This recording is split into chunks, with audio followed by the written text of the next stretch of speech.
Good evening बच्चों। आज मैं आपको तनाव प्रबंधन के बारे में समझाऊंगी कि तनाव प्रबंधन होता क्या है। हमें ये जानना बहुत ज़रूरी है क्योंकि परीक्षा का समय नज़दीक आ रहा है और अधिकतर बच्चे घबरा जाते हैं कि हम परीक्षा की तैयारी कैसे करें, टेंशन ले लेते हैं। तो इसीलिए आज मैं आपके सामने ये तनाव प्रबंधन को समझा रही हूँ। आप इसको समझिएगा कि तनाव होता क्या है। तनाव प्रबंधन में हम पढ़ेंगे कि तनाव क्या है, ये जानेंगे कि तनाव क्यों आता है, इसके लक्षण कैसे होते हैं, हम कैसे पहचानेंगे कि हम तनाव में हैं, इसका कारण पता करना पड़ेगा कि तनाव हमको किस कारण से होता है, और साथ ही साथ हम तनाव को दूर करने के लिए या उसका निवारण के बारे में भी आज हम चर्चा करेंगे। अधिकतर बच्चे घबरा जाते हैं और उन्हें पता नहीं होता, तो आज मैं इसी विषय को लेकर आपको समझा रही हूँ। आप थोड़ा ध्यान से सुनिए और समझिए।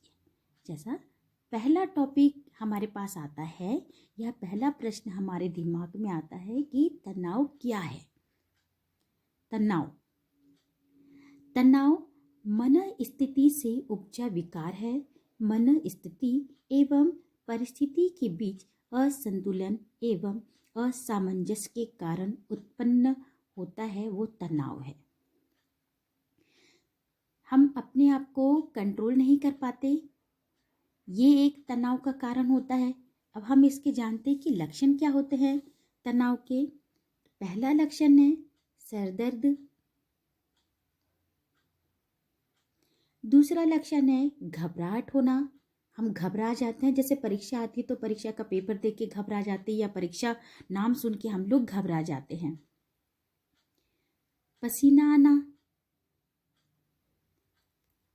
उदास होना, ये तनाव के लक्षण होते हैं। क्योंकि जब हम टेंशन में होते हैं तब बहुत सारी चीज़ों को हम अवॉइड करते हैं, या कभी तनाव में व्यक्ति अकेला रहता है, उसको अकेलापन अच्छा लगता है। और बच्चों का या किसी व्यक्ति का किसी काम में मन न लगना। जैसे अभी अगर कोई व्यक्ति तनाव में है, आप उसको काम देंगे तो वो व्यक्ति उस मन से वो काम को नहीं करेगा।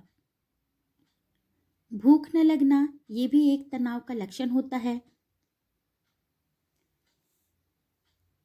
और नींद नहीं आना, ये भी तनाव का लक्षण है कि टेंशन के कारण हम सो नहीं पाते, क्योंकि जब तक हमको इसका निवारण नहीं मिलता हम उसी चीज़ के लिए सोचते रहते हैं।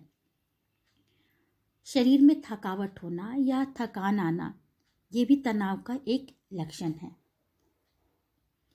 और एक लक्षण और है आपका तनाव का, डिप्रेशन।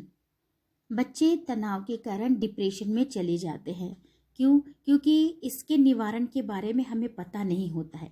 अब तनाव किस कारण से होता है, तनाव के कारण भी हमको जानने पड़ेंगे कि आखिर क्या कारण है जो बच्चा तनाव में आता है। इसलिए परीक्षा ही केवल उनके तनाव का कारण नहीं होता है, और भी कई कारण होते हैं जिसको हम जानते हैं। कारण को समझते हैं। जैसा पहला कारण हमारे पास होता है एक अवास्तविक उम्मीदें।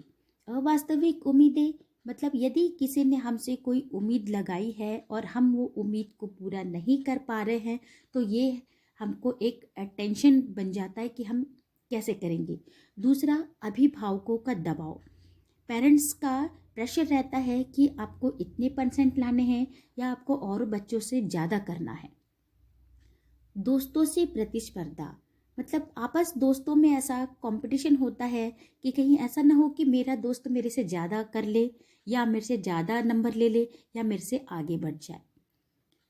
हारने का डर, हारने से भी बच्चे डरते हैं। इवन बड़े लोग भी डरते हैं कि हम हार का सामना कैसे कर पाएंगे। बच्चे यही सोचते रहता है कि हमें क्या करना चाहिए। अध्ययन संबंधित गलत आदतें, मतलब कि आपको अध्ययन का या पढ़ाई करने का सही तरीका नहीं पता होता है, ये भी एक तनाव का कारण है। और परीक्षा की तैयारी ना होना। यदि यदि किसी विषय में हमारी अच्छी तैयारी है तो हम उसका पेपर बहुत अच्छे से दे पाएंगे। ये एक बड़ा कारण होता है।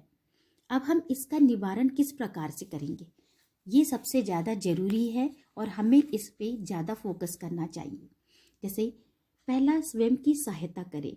यदि आप परेशान हैं तो आप अपनी मदद खुद कीजिए। जिस तरह से आपने चिंता ली है उसी तरह से आप सोचें कि मैं चिंता से मुक्त कैसे हूँ।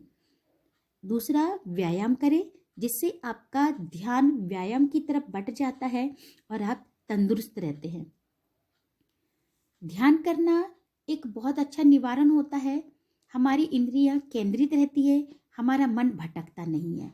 इसलिए ध्यान करना भी एक बहुत अच्छा निवारण है आपके लिए।